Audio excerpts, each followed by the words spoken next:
Nagaadhaa yaa baabaa fayyaa jirtaa harmee isin akkam jirtu nuti dararamne nyaannee garaan qabnu beelaan waxalamnee badii tokko malee yakkamaa jedhamne dafqa keenyaan bullaa waa namaas hin hanne feestaalaan maramnee namummaa shakkamne rafnee hin boqannu cinaachaan gajjennee qaama sin dhiqannu xuriidhaan faalamne maal sin goone garuu maaf dagatamne firaasha siniifamnee ofii lafa rabne eega biyyaa baane hojjetaaf hojjettuun maqaan nutti bahee of jijjiiruu jecha meeqa lubbuun bahe aarsaa gurguddaa isaa kaffalaa as geenye miidhaa isa bara kanaa baadhachuu hin dandeenye isin maal jettu saba koo hin dhageenye aarsaa gurguddaa isaa kaffalaa as geenye miidhaa isa baranaa baadhachuu hin dandeenye isin maal jettu saba koo hin dhageenye dhaga'uu hin ooltan akkamiin dhageenye of qofaa hin yaanne gaafa ala deemnu yoo nuuf hin birmanne rabbirra ol keenyu jedhanii hiyyatu mana hidhaa irraa rabbirra ol kaayyannaan haqa qabu nurraa takkaa nun dhoowwanne wanta qaban irraa yaadaanis nu cimsaa abshiraa yaa firaa homaa hin taatanu ana tala jira rakkoo keenyaaf cinqamanii waan argatan nuuf firaa kan magaalaa jiru ergaa qarshii mana kiraa kabaadiyyaa jiru godoo irraa diigaa qorqorroo ijaaruuf olii gadi fiigaa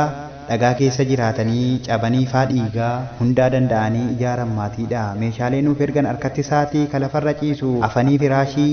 hungaa miti jedhanii dabalan minxaafii abshir maamaa kiyya waan takka hin yaadiin waan gaarii ta'e malee waan biraa hin nyaatiin atis baabaa kiyya taa'e nyaadhuu dhugii waan takka hin xaariin na jalaa dulloomtaa daddaftee hin aariin atis obboleessoo barumsa hin dhaabin baradhuu of ta'i carraa kan kun dhaaliin alam baha jettee gonkumaa hin yaadiin jedhanii nuuf yaadu jiraattonni suudii himuuf nama dhibaa tolli jaraa hundi mana rabbii ijaaraa rakkataas gargaaraa jara irraa baranne kennaadhaaf arjummaa amma as deebinaa mee malli maalumaa jennee wal gaafannee fala takka kaa'uun yeroon isaa ammuma jalqaba waa hundaa rabbumaan kadhannaa akka nuuf dhaga'u tolchinee abdannaa eegasii sababaaf walitti birman yoollee dantaa dhabne isa kan sabummaa dirqama haa kaanu isa kan namummaa mee ka'aa nu kakaasaa sheekotii isin qabnaa fala nuuf barbaadaa isin duruu gamnaa guyyaa hin dheeressinaa yeroon keenya amma qeerroonis ol ka'aa eega rabbii gadii wal malee maal qabnaa ka'aa gadi yaa'aa akka hin rafne mana atis yaa mootummaa dhaga'i namana maqaa keef hin tolu taateen bara kanaa dhaqiitii baafadhu obbolaa kee kana atis yaa mootummaa dhaga'i namana maqaa keef hin tolu taateen bara kanaa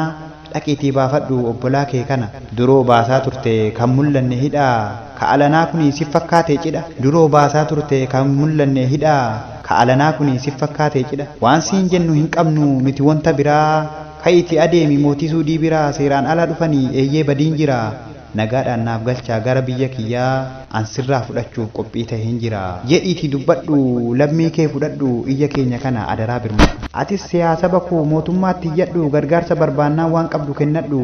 dhumanii ilmaan kee dafii qaqqabadhu nutis warri alaa ka jirru nageenyaan rakkoon jaraa kuni nu immoo fakkeenya waan borii hin beennu yookaa dabareetu nu geenyaan akka jaraa kana rakkachuudhaaf teenya bira haa dhaabbannu obboleewwan keenya biyya garaa garaa ka jirru fageenyaan cinqii jaraa argaa rakkoo sin dhageenya rabbi nuuf haa birmatu isatti iyyataa waan jennuuf waan beeknu obsaan wal hubataa yaada qofaa miti hojiinis hojjetaa adaraa haa jabaannu rabbumaan kadhataa yoo isatti hiyyanne inni nuuf birmataa yoo isatti hiyyanne inni nuuf birmataa